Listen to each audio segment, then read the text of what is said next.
Good morning to you once again. Looking at a very pretty shot, or at least we're getting better and better here. They were really pesky clouds early this morning, but they're starting to get on out of here, and this is what we're going to see. We're going to have a really nice, mainly sunny day. 54 degrees, so we're going to try to dig our way out of that. High temperatures won't be so high later in the day, and we're not going to be quite as breezy as we were yesterday. Yesterday, remember, we needed that wind advisory. We're still going to see occasional gusts, maybe between 15 and 20, but for the most part, winds will be held in check. Yesterday, we got up to around 67. We're going to be very close to that mark yet again for today. And this morning's low, look at that, 52, right on the money with where we should be this time of year. And speaking of which, we've got the closing the book of October because, again, we're not expecting any more measurable rain the rest of this month. So 4.58 inches of rain, not too shabby. You see there were a couple of days there mixed in where we had a lot of rain. There actually were quite a few dry days, but still not too shabby, 4.5 inches for the month of October. Meanwhile, temperatures, as I mentioned, they're not going to go too far too fast,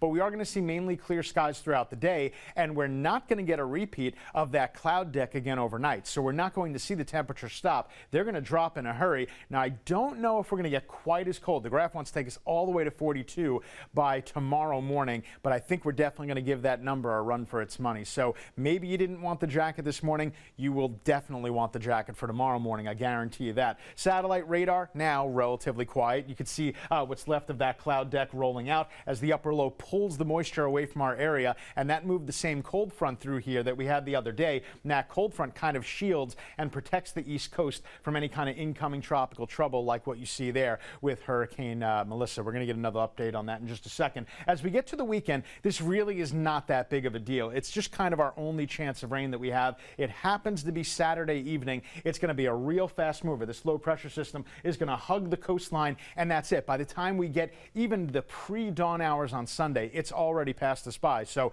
I've taken the chance of rain out of Sunday altogether. It's good news for your outdoor plans. Good news for the weekend weather too. Looks like the dew points are going to stay tucked away, relatively low, mainly 40s, and that should allow temperatures to drop to the 40s. We actually have a ton of 40s in the upcoming 7-day forecast. There's a look at Melissa moving away from the Bahamas and getting close towards. It'll direct itself near Bermuda. It's not going to be a direct hit, but it's not going to be that far away either. And it's going to be pesky. It's a Cat 2 still, and it's still going to hold on to Category 2 strength for probably another 24 hours, maybe even a little bit more than that. In our neck of the woods, again, if we haven't broken out with complete sunshine, give it another 30 to 45 minutes, and we're going to do just fine. But again, we're expecting a very cold night tonight, so I'm going to go with a low of 44. Not quite as cold as what the graph said, but still definitely jacket weather, no question about that. The 20% chance is only for Saturday night. That's it. And then we remind you again, Sunday, of course, we're falling back with the clocks, but check out those lows. Lows are going to stay on the cold side.